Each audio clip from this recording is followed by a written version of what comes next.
Okay, I'm back. I don't know what I was saying before, but the flower in focus today are gladiolus.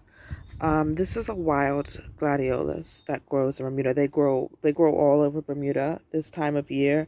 I don't know how they multiply, but they must multiply somehow because you find them in the wild in like little groups, very often like little groups of, anywhere to like from like two to six or seven or eight, and they're so pretty. They're so pretty. You can actually pull these leaves, these flowers off and suck them, and it's, suck this stem and it's sweet like a honeysuckle. Oh my gosh. Um they're so lovely. Hi. And it's like my neighbor's walking past, and they're everywhere right now. I How I got this one into my garden was I just pulled it up. I was like in like a nature area, some park, where there was just lots of wild ones. So I pulled up a couple. They have like a bulb, right? So it's like it's a type of iris. It belongs to the iris family, which I believe like most lilies do. I don't know what's the difference between a lily and an iris. They seem very similar to me, and a lot of Bermuda wildflowers in Bermuda seem to be of this iris family. We've got a lot of wildflowers, but most of them seem to be of this iris family, and apparently irises um, are popular in parts of Africa, as well as the Mediterranean and Asia. Uh, so the wild ones that you see in Bermuda, they're always this color, red, yellow, and they are associated with swords. They're called like a swords plant. Um, yeah, they're associated with swords, and that's where the name comes from, gladiolus, because it's like Latin for like, it's like a Latin like whatever derivative of like gladiator, right? The gladiators and their swords, and it's interesting to me because I don't necessarily consider gladiolus a um an air, like having that air element, but I guess some of them do. Obviously, this one feels very fiery to me, but to me, it seems they feel like a conduit of energy, like a maybe more like a wand. Um, but hey, swords are conduits of energy as well, aren't they?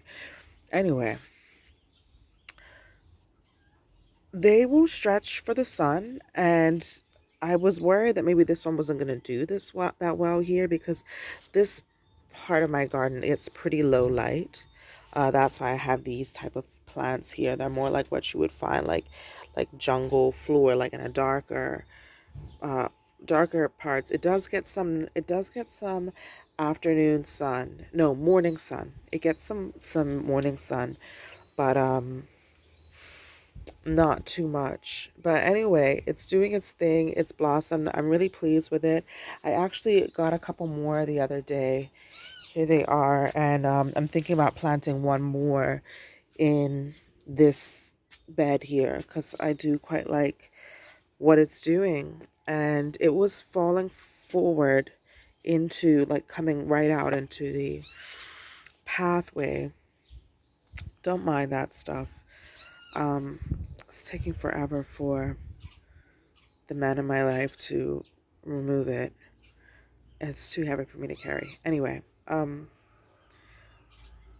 it was kind of falling forward. I pushed it back.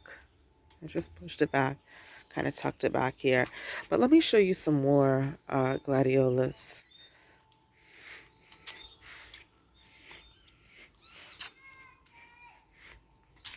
See, here are some more, and they're growing straight up, and they're just lovely.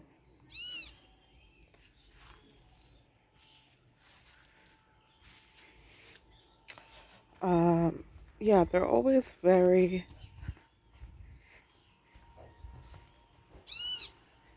active this time of the year. Let me turn it. Um, and they're so pretty. I really like them. I want more of them. But what I was going to say was that I thought, or I assumed that they would just be in hot climates. Like I said, this is a wild one, but you can get hybrids that are really, really lovely too. And my dad said that the hybrid ones actually sometimes do better in terms of they'll have more of a dramatic show, and that all of the flowers will remain open at at the same time for a long time, whereas you see how this one's already as it starts blooming towards the top, the ones on the bottom are dying. um but whatever, I love these ones. I love the colors of these ones. The hybrid ones, they are very dramatic, but they're beautiful. I would definitely consider getting one or two. um But my dad was saying, like I said, I guess I assumed that these would only do well in hot countries.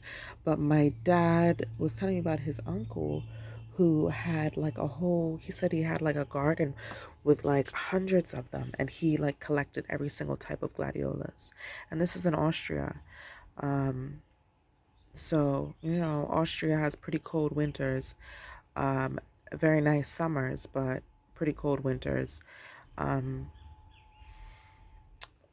they are in the south of Austria, so not like up in the mountains, more of like, I guess, the side of Austria that reaches down to Italy and Eastern Europe. um Italy, what's the other place? Uh Slovenia. Yeah. But anyway, um he had tons his uncle had tons of gladiolus, so I would assume that you can find a gladiolus anywhere. That's going to, no matter where you are in the world, it will be possible for you to um, get your hands on this plant, bring this plant into your garden, into your space, if you wanted to, and you had the means to care for it. They're really, really nice. They're easy. Well, like I said, I've got a wild one, so it's, I haven't had to do anything. I just put it in the soil, and it did its thing. Um, from last year, it bloomed. Um, so they're easy. I don't know about the hybrids, but I would assume they probably would be as well, or the other versions. Um, yeah, just really, really, really nice flower. Beautiful energy, regal, calm. Yeah, I guess a bit swordsy. I guess a bit airy. Um, Regal, graceful, just kind of blows in the breeze gently, and doesn't crack under pressure. It keeps its blooms open at nighttime. They don't close up, which is also interesting, because some flowers do kind of close up at night. And I guess it'll stay like this for, I don't know how long. This is the first time I've had one in my garden blooming. So maybe it seemed, I guess, about a week. I'm thinking it'll stay open like this. We'll see. I'll let you know. But thanks for watching, and I'll see you guys next time. Bye.